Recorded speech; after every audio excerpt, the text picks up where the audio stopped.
It's the Redirect Podcast, search industry research, discussion, and analysis from the Black Truck Media and Marketing Headquarters. And now, redirecting you to the Black Truck team.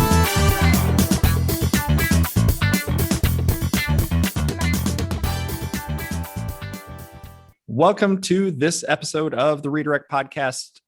Today, I am joined by none other than Derek DeVries. Derek, new team member to the Black Truck Media and Marketing Group. And I myself, Jason Dodge, the founder and CEO of the company. And Derek, you've come on board as a digital strategist with us, but really your background is 20 plus years of digital marketing communications, especially in the realm of PR, so public relations.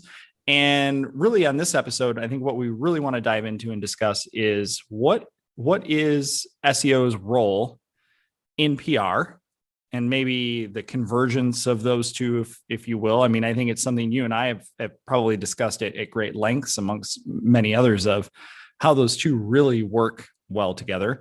And they have in the past. But I think more importantly, those two are going to work closer. They might be more closely aligned than we actually, kind of realize. So I'll give you an opportunity to kind of bring our listeners up to speed with a little bit of your background, and then let's chat about PR and SEO. Yeah, thanks, Jason. It's an honor to be here. For people that don't know us, we've known each other for a long time, so it's really gratifying and exciting to have an opportunity to work with. It's always great to work with some of your favorite people. So I'm excited to be here, and the Black Truck team is fantastic. I couldn't imagine a better place to be. My background, I've worked for agencies large and small. I worked in higher ed for over a decade, which has its own interesting sort of peculiarities. But certainly every job that I've had has been with an agency that was foremost a public relations agency. They may have had other specialties that they dipped into, but particularly when I was getting started, back in the year 2000, which seems like forever ago. Do you still have some AOL discs? Oh yeah, I'm sure they're rolling around there somewhere. They're probably all scratched up though. That was the problem. For sure. The PR was sort of a natural starting point for digital and especially areas of digital like SEO and like social media. So oftentimes that's how public relations and particularly public relations firms position themselves, was that naturally fit, because public relations is a discipline about at its core about relationship building. And what is more about relationship building than SEO and to that end, social media. So that's been an interesting ride, and it's been interesting to see. I mean, when I started, we were still faxing press releases to news outlets, to reporters. That's obviously taken some change, there's been some upgrades since then. It's been an interesting thing to watch, and to see SEO grow into its own right as a discipline, mm-hmm. and how it's taken over the world in terms of everything. Well, yeah, I mean, at the end of the day, we all grab our devices. I've talked countless times, not just with our team, but also elsewhere, that Google is so much more than a search engine, right? Google themselves in their own regard is an answer engine. We go there to seek answers to our questions, solutions for our problems, that type of thing. And I think that's the role of PR and communications, is always trying to help tell that story. And I've even joked when I've spoken at universities is that weirdly enough, I think SEO is more closely related to communications, to PR, if you will, because we're going to lump PR into communications, mm-hmm. For the sake of this conversation. And I think a lot of it has to do with that. Yes, there has to be a strategy behind it. We have to understand the intent, but it's all about the people. It's all about the audience, right? 100%. Yeah, that's the core. I mean, that's the core of public relations, and the core of search is understanding your audience and their goals and motivations, and where the connection is between what you are doing and what they need. True. Very true. I think SEOs, especially if you're maybe new to the world of search, it's very, very easy to get caught up in, and I think we all do this. We all get caught up into trying to really understand what is it that people are searching for, when we often don't take enough time to really understand why uh, people are searching for something to begin with. Is that an area that PR or digital comms really helps? And is it more from the research perspective, or what's your take on that? I think so, because I think part of being a good public relations practitioner is understanding the environment and understanding the larger sort of context to everything. And oftentimes, when you're most successful at positioning a brand or a product or a service, it's because you understand that it's something that the consumer may not know they need yet, or it may not be Mm-hmm. something for which there is a category yet that exists. And so that means you have to sort of understand those intrinsic motivations of people. And I mean, to the earliest practitioners, a lot of them came out of psychology, Oh the yeah. earliest, in the history of public relations. So there's certainly something to be said for understanding something sometimes better than the audience does itself, and being able to shape your communications efforts and your campaigns in that way. And accordingly, there's a great opportunity for give and take between PR and SEO. Mm-hmm. SEO, by the virtue of all the research that has to be done to do it effectively, means it's a great resource for informing whether it's messaging, whether it's audience selection, whether it's any number of aspects of any given PR campaign, and they're now inseparable. I mean, at any, I mean, I would be hard pressed to think of any campaign where the SEO wasn't a consideration in every campaign we did. Well, and yeah, and I think at a good PR firm, right? Let's put it that way. At a Right. good PR firm, there you're at least thinking about it to some degree, maybe not to the level that others are, but because there definitely is the approach of PR when it comes to creating content. We're just creating content to create content, and we don't really think about it from we think about it from the audience directive, but we don't think about it from the how are we taking search into account, or we're developing content to strictly, the flip side of that, the inverse is I'm creating content strictly to rank, but it has nothing to do with my audience and the types of people that I really want to attract. Right. And making sure that those two are blended really, really well, because that's kind of a natural segue that I see in the last 18 years of my career, is that PR was traditionally press releases, media relations, news outlets, and things like that. And we can say that traditionally that's still very, very relevant. Mm-hmm. However, we also know that just generating a press release doesn't build notoriety. It doesn't generate links, at least not the types of links probably that we would want. So what's the value in that? And then as we see PR firms kind of migrate over into what we've traditionally known as content marketing, can you maybe talk a little bit about that, how they may or may not be doing it well? Oh And I'm yeah. not calling anybody out. I'm just No, saying, no.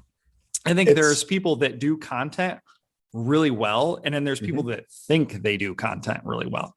Well, and there are people that do content really well and don't go the extra measures that need to be, don't take the extra measures to make sure that it will perform well in search, or Sure. that it will add to something other than, a good looking annual report or something like that. So I agree.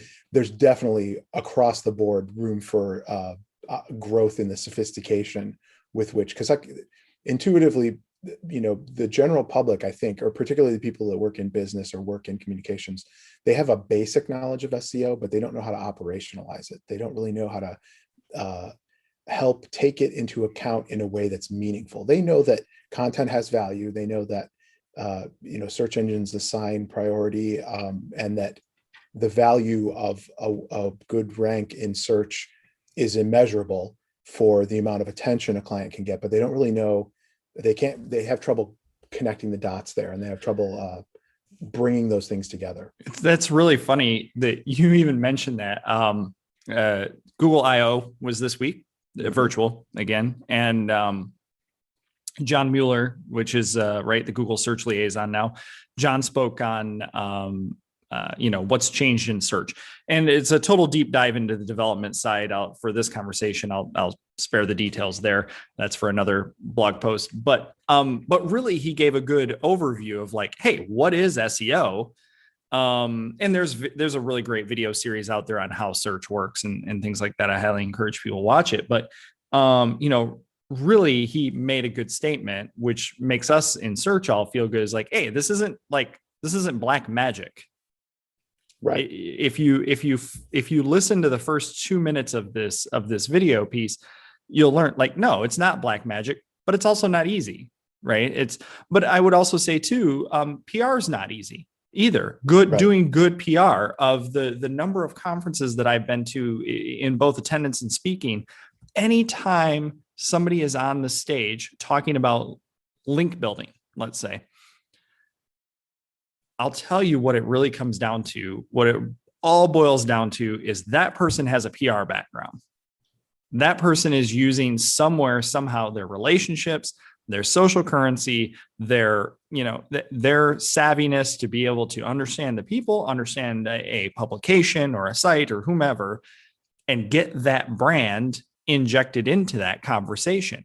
It's rarely, and those are the most genuine and the best case studies and the best data and the ones that grow to, I hate the term viral status, but those are they tend to come from people with a PR and communications background.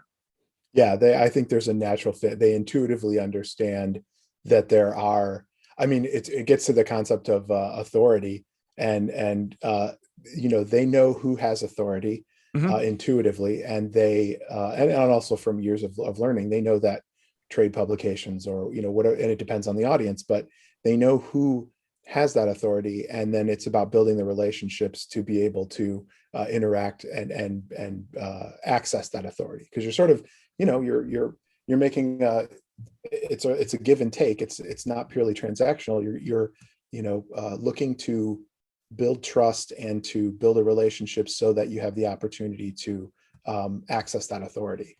And kind of particularly recently, it's been a trend for some time, but when we talk about PR adopting digital practices and understanding its SEO, it's becoming more important faster that PR practitioners grow their level of savvy with SEO, because you look at, there's a lot of like huge environmental factors that are impacting everything about communications, and you don't have to, look at the news. They're talking about Twitter on the news almost every night that somebody said something, but it's a matter of, first of all, the economics of it.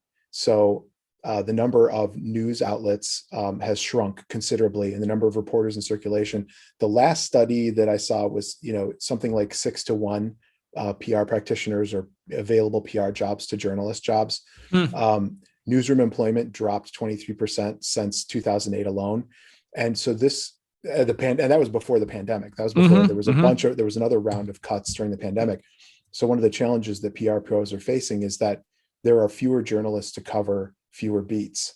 And there's less available space to earn media coverage and to build those relationships. On the other hand, there's another challenge that news outlets don't have the credibility they used to. In the 70s, Gallup would poll people about how much they trust the news media, and it was in high 60s, 70%. Now it's around 40%. And part of that is there's been a concerted effort by some parties to deliberately undermine the news. But the end result is that the old ways of doing things and the traditional ways of looking for authority need to change, because there's not as much available space. So it's harder to pitch. And if you talk to any PR pro, they'll tell you it's harder and harder to pitch. Some of those stories that used to be givens, that your relationship with a journalist would, they would certainly cover whatever topic this was. And of course it had to be newsworthy. But those opportunities are drying up just because there aren't available staff to tell them. And the other challenge is the crunch in journalism has hit mid-career and older professionals the hardest. Because they have the larger salaries, they're the first ones to be let go. Hmm. So a lot of times newsrooms are staffed with younger, greener reporters that they haven't been on the let's say mobility beat for years, so that they understand the nuances. Or let's say you had something complicated like insurance or legal services to communicate about. There are fewer people that understand that well enough to communicate about it. So on the whole, that's pushed brands to have to be more active in their own storytelling, and also to seek alternative sources of authority, which is how you get brand journalism and content marketing. And that's how you get influencer marketing, which has become huge, because it may be, particularly for some audiences, that they are not, I always ask, whenever I teach, I ask students, how many read a newspaper, even if it's online, how many people watch TV news, how many people listen to the radio. Oddly enough, radio listenership tends to be the highest, but on the whole, even though these are students in the communications field, they are not yet daily consumers of traditional news outlets. And so the path to access them is elsewhere. Yeah. And Would so you that say means, that's just an age thing? Is that a generational? I think I read more now at this age than news wise. I think it's partially generational, but I certainly think that it's, and the studies would reflect that it's gone down. News consumption has gone down. And to the extent that it does exist, it's through third parties, it's through blogs, it's through social media platforms. So there's another filter applied to it. But also, where credibility exists isn't, take, for example, lifestyle and beauty. It used to be that the magazines that was it. Your Elle, your Glamour, your whatever, whatever you needed to find out about trends in, makeup or fashion or whatever it was, that's been exploded. Magazine subscribership, has declined precipitously. And, those outlets have digital properties, but there's a much larger share now that's among influencers. It may be that for your particular product, somebody on TikTok has a far larger reach and more credibility with their audience than a big, banner of a magazine. That's interesting. That's a good.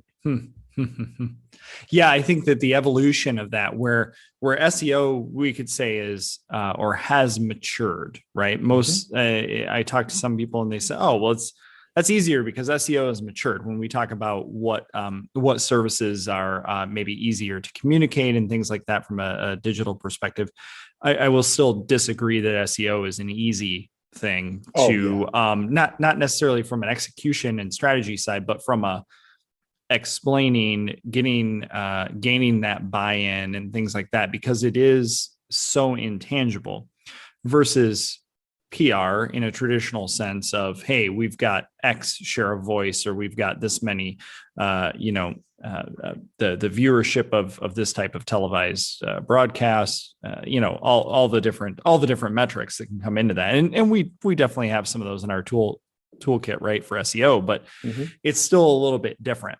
And as these traditional marketing communications items evolve, the professional has to evolve as well. And I think you're spot on with it, especially in the world of journalism, right? I would think that any PR pro right now who's pitching a story, well, you always should be very ready for whatever you send them gets run.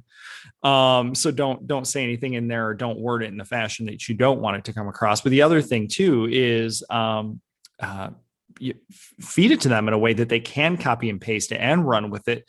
To your point, fewer and fewer journalists covering maybe both things televised as well as online. They're repurposing. Journalism right now is all about repurposing content across many channels. You want to make that story, whatever you're sharing with them, the easiest and most palatable to break up and to chunk up and to use across all their channels. Yeah, and that in itself is a sign of how much the profession has changed, because it used to be anathema to use anything that was provided by a PR person or a company. Even if you went out to the facility and took exactly the same photo, it had to be a local newspaper photographer to do that. They wouldn't use yours. And over the years, as staff has declined, they have been forced to use more content from that's supplied to them by companies or by brands or by PR pros. And it's kind of funny because the way, like a press release, they're still written, they're still published, but even in the way that PR people use them, they're not actually used. They're sort of, the best way to think about them is like a central organizing document where all of the facts and information are. And as you well know, they are the worst form of content to publish about a topic. They're written for a very specialized audience that is not necessarily, it's sort of an audience that's a filter to the audience you're trying to reach. So there's a mismatch there. They have all these bizarre conventions that, especially now as authenticity is so important in communications, that just come off as silly, like the way that quotes are included there in there. We're excited that our new product, our new widget has 33% more bearings or something like that. Nothing about them would be appealing to the end user. And so they're helpful to kind of get the client and the marketing team aligned. But then from there, usually PR people are the pitch that goes to each individual reporter. And because it is relational, because it is about understanding your audience, and that includes an audience of one that's a reporter, they're customizing the pitches. It's an email, it's a tweet in some cases, or a direct message, depending on how good their relationship is. That's how they prefer to receive them. And they also need to understand that each journalist, the take on the story is going to be different. And that's going to also help if you can help them maybe envision a way to cover the story in their beat. That's going to, like you said, make it easier for them by helping frame it for them, by helping supply them with the assets and the components of it that are interesting to them. Because invariably in any press release, there are 10 different stories. And there are, dozens of different audiences that might exist for those different stories. And to do communication effectively, you need to the extent that it's, viable in terms of resources and time, tell those stories to those audiences in a format that's appealing to them. And that could be across social media, that could be across blog posts, that could be across, native advertising, all sorts of places. But you don't want a cookie cutter approach. You need to, just like you would for anything else in search, write it for the audience, write it for the intent. So so next item. as search has much evolved and our tools evolve and our databases that we pull information from, et cetera, evolve. Why and PR has evolved and the content that is being pitched and the stories that are being spoken about, et cetera. Why is it that things such as PR Newswire and stuff that, those type of aggregators, why do they still exist? Do they still have a place in the market, and who's using them? I mean, from an SEO professional's perspective, it's very easy for me to step back with my non PR lens on and go, yeah, that's not really building a link, right? Like you're pitching a story, but you're not, that's not really outreach. But Jason, isn't that wire release building hundreds of links? God, with authority? No, it's building the PR Newswire link that everybody else is getting. That's actually something I wanted to ask. So if you publish something on a wire service, the odds are the wire service will get it out faster than you will, and it will be more likely to be indexed in search. So and then if you went and posted that same press release on your website, I mean, you're going to lose out to the Newswire version every time, aren't you? In search? In to some degree, for the subject matter, probably. For the brand, right? Obviously not for the brand, possibly, right? But I think that not to mention we can get into the whole duplication of content thing and why, and then the whole argument over, do you even need to have press releases on your site, et cetera, et cetera. Who goes there if you're even sending them things? Because if a journalist is coming to your site based off of a press release, I hope to hell you're actually providing them with additional detail on the site versus just the press release again. Right. So, Right. Yeah, I'm curious why things like PR Newswire still exist. I mean, we know Haro, help a reporter out, Sure. exists, and that's more the inverse of PR Newswire, right? It's Right. somebody Right. wants to write a story on that, although I think it's grossly overused by certain bloggers and things of that nature. But it's relevant for some. Yeah, it's so essentially the wire services kind of they sort of harken back to a different era. They are sort of they've tried to update and modernize, but ultimately they're sort of a middle player. The role that they used to play was as gatekeepers. So, and in some cases, they won't publish your press release. There are some situations in which they won't just take your money to publish a release. In some cases, some of them won't, because they had sort of a gatekeeping function. And so that is some of why they're still around.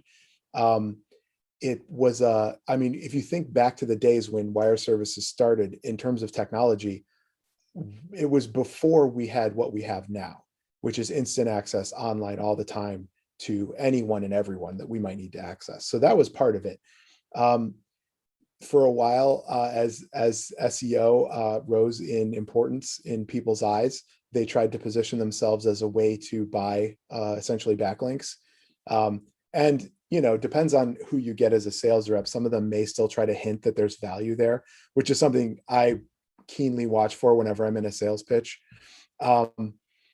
Most of them, if you look at the wire services, they know that model of distributing news is not long for this world, because it's been supplanted by so many other things. And so they do other things, basically. They've made a ton of acquisitions, and you've seen a lot of consolidation in that marketplace, to the point where I believe it's the FCC or the FTC might be looking at it in terms of too much consolidation and potential monopoly.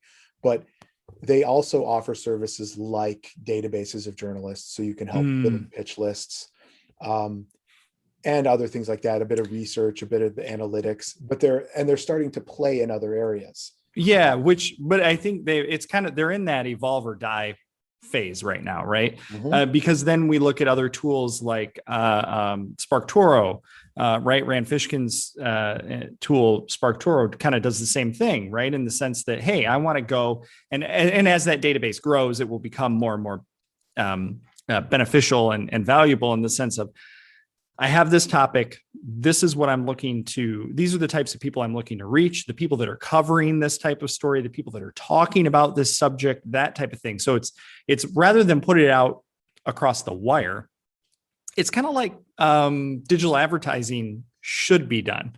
Right. So it's like really, really well done search marketing, and really well done display and social advertising, is the sense that I know who my audience is. Instead of going after the masses and blasting it out there, I really should hone in on who my key target audience is, where they're located, the type of messaging that they want to receive, that type of thing, and really personalize it as much as possible. PR Newswire, or The Wire, as you put it, doesn't do that, still doesn't do that. But, and I think also too, the other side of it is, there's this notion, and it's grown, that people trust search more.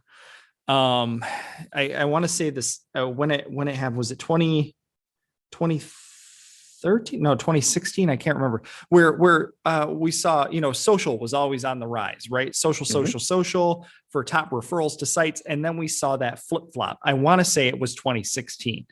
When search finally flipped that back around and surpassed what was happening with the trends in social for a number of years. That's not due to algorithm updates. That's not due to speed and databases. That has everything to do with the human factor. I call it human nature, and the human side of search is that we started to trust Facebook less. We started to trust Twitter less. We started, that type of thing. And it's interesting, while most people at least Americans anyways, maybe not, they don't trust Google entirely. There's some data I read. I want to say, yeah, it goes, it's 2021, pretty relevant. March Search Engine Journal did one, 65.7. So call it 66% of people trust Google more than social media. Not surprising.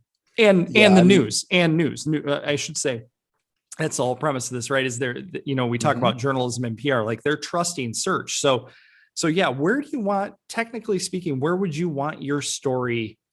If you were to approach it tomorrow, where would you want a story to hit first? If you were doing a product or a service launch that required what a typical approach of, let's write a press release on it, let's get it out there. Where would you, with your background, want that to be available first? It's a great question. And I would say it depends entirely on the product or service. And that's why newswires work great for Ford and Coca-Cola. They don't work well for niche brands. They don't work as well for, anyone with a specialized audience. They're for the default sort of in any category. That's where they sort of shine. And it's going to depend entirely on where we feel the best audience is about this product or service. That's where I'm going to want to prioritize our time and effort. And in some cases, it may even be, we want that content on our own site, because in a lot of cases, there may not be a vibrant industry publication, or there may no longer be a vibrant industry media sector, or there may not be great influencers in your category. Just think of the amazing wealth of products and services we have nowadays. There just may not be a product or service category with influencers that fit. So in some cases, your own site, and then your efforts to help connect your service or product to users through search, through solving their problems, answering their questions, or through some really highly targeted ad campaigns, whether it's on search or social. That's going to be the way to get there. Yeah. And you can't even begin that conversation without knowing at its core the brand and the product and the service, and have some background on the audience. It's a question that would have been a lot easier to answer 20, 30 years ago. And nowadays, if you can quickly answer it and you don't know anything about the brand, you're probably getting it wrong. Yeah, it's something that you need to have some deep level of understanding about the space that you're in to be able to operate effectively. Yep. No, I think that's a solid approach to it. Much as search is really difficult to do for startups in some industries. So anytime a new product launches or a new service launches, and everybody says, "Oh, we need SEO, and then we need PR, and then my first reaction is, yeah, maybe you don't need SEO first, but what you do need is to make sure that information is on your site. But you really need to generate some awareness through different stories and different opportunities with PR. And it's not that I don't, as a search marketer, it's not that I don't want to, charge for services and consult on that. I absolutely would want to, but it's really not it isn't necessarily the right way to go about it, because if you don't, to your point, if you don't have an audience yet, or you don't really know who that audience is, because let's be real, there's a lot of startups. I spoke with one this morning. When you're working on things that are 2 and 3 years down the road, people don't even, you're developing products, you're developing services that people don't even know they need yet, which means they don't even know how to search for that yet. So exactly. So how is it, as an SEO, you're supposed to develop a really succinct strategy and rank for the air quotes unknown? Right. And that isn't a fault. That's not a fault to us, to our team at all. That's me being absolutely real, pulling the wool off of people's eyes and saying, guys, in a lot of situations, you can't rank for the unknown. Now, can we build up strategies and things like that around it, and kind of be planning when search is going to have its part in a go-to market strategy, et cetera? Absolutely. but I guess I kind of feel like that's absolutely where PR and SEO should be working together. SEOs stop selling SEO at that level for the unknown, and PR people stop just generating a press release. But Right. I guess Yeah. that's my rant. My rant Yeah. is over. It's the known unknowns, right? It's Right, right, right, the right. unknown knowns. Um, yeah, you can certainly, and all of these are, I mean, every situation is an opportunity for the whole team to get together, all parts of an organization, because nothing is as effective as when all the parts of the organization are pulling in the same direction. And they all have, just by the larger the organization, the more important it is for there to be sort of a cross-functional approach, because everyone has insight. Everyone Mm-hmm. has a piece of the puzzle. No one controls everything that's important to make this successful. And so there needs to be a lot of cooperation and collaboration to make any of this successful. And that's something that, hopefully as communicators, we can help be that bridge and help, introduce that start that conversation within an organization. Fortunately, smaller organizations have an easier time of that. Usually their concern is crunch of time. But yeah, there are certainly things you can do, but you want to make sure that they're done. You could do things before something becomes a thing, but you want to make sure that it's done in concert with all of the other, faces of the company, to make sure that you're all aligned so that it'll be successful when things do hit. That's good. All right. In closing, give me an outlook on where you think PR in the digital sense is headed or should be headed, in the next year here with everything going on. Sure. Yeah. I think what we've seen because of the pandemic is it's accelerated a lot of trends that were already in play. So unfortunately, that means accelerating the trend of declining newsroom staff. That's going to only continue. There hasn't been any we haven't solved that monetization problem yet of how to monetize the news, or at least monetize it for the financial interests that hold news outlets.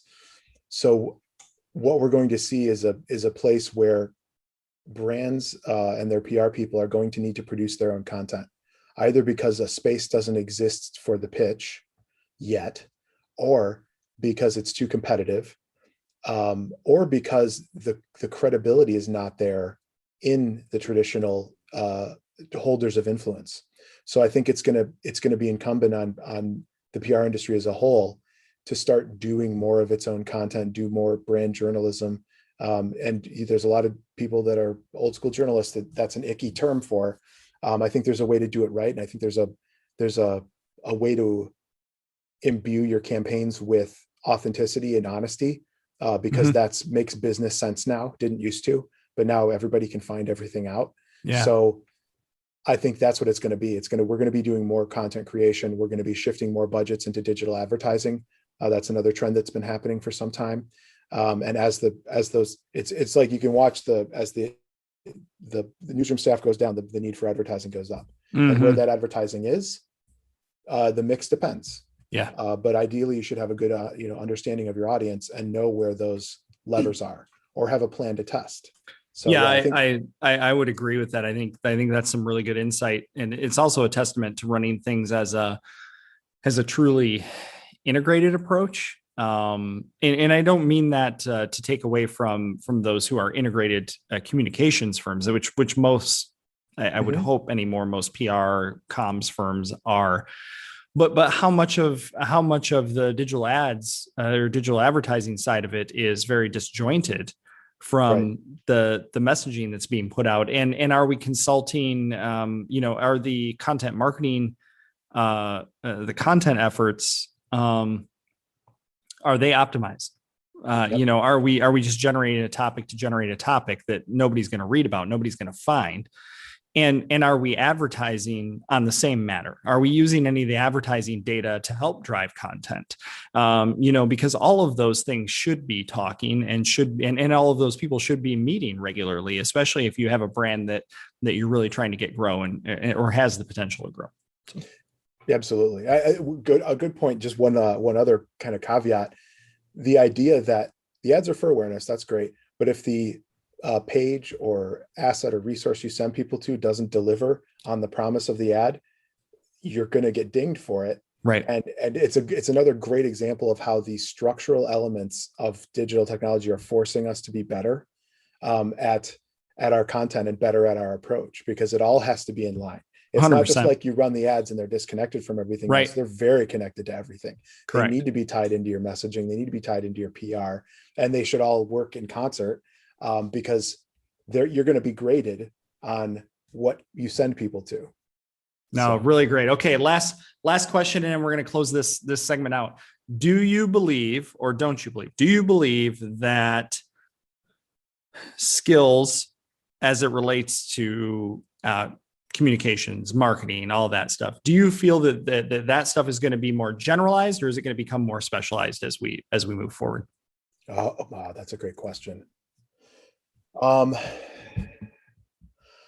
I honestly think it will go in both directions. Mm-hmm. I think,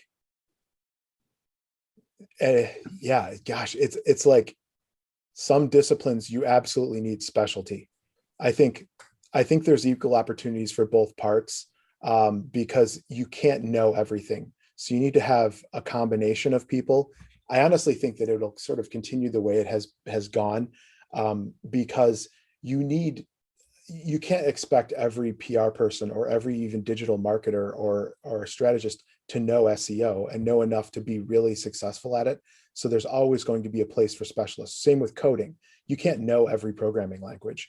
You're going to you'll know a few, and there will be, certain areas that are a better fit for your skills and certain that are others. That's right. But you also do need generalists to help connect lay people to the specialists and help be that bridge. And it's all about communication and relationships. You also need, in terms of personnel and staffing and how organizations function, you also need people who are good at project management. Mm-hmm. And that's even really a specialty now. Yeah. So you'll need this combination of people that sort of know enough to be dangerous and can help get the parties that need to be talking, because we still haven't, we're not able to like Vulcan mind meld and communicate that way yet. So we still need a lot of communication internally in organizations. That's still a huge pain point for a lot of organizations, is internal communications, to say nothing of external communications. Mm-hmm. So I think there's an opportunity for both. There's an opportunity for generalists and an opportunity for specialists. Awesome. Cool. Thanks for the feedback on that. Great conversation. I think we covered a lot. So definitely kind of rounding things out, closing this episode up, be thinking about how, really digital communications is clearly, or communications in general, I should say, has clearly evolved over the last, 10 years, 5 years, just as search continues to evolve. It's not, neither of these are dead. PR is not dead. Search is not dead, even though you're going to see the annual article written about that. It hasn't. It's not. It's continuing to evolve, and good PR folks are going to grab hold of that and understand that search can play a very good role in that, as well as really good search people are going to grab hold of the fact that might be a PR opportunity, or that's an opportunity to generate awareness. So definitely cool. Well, thank you for joining me on this episode. But my pleasure, Jason. Thank you. And look forward to recording more with Derek and the rest of the team here as we start to spool up more of the Redirect podcast. So until next time, good luck. This has been the Redirect podcast. Check out the show notes at blacktruckmedia.com and add us on iTunes and Stitcher.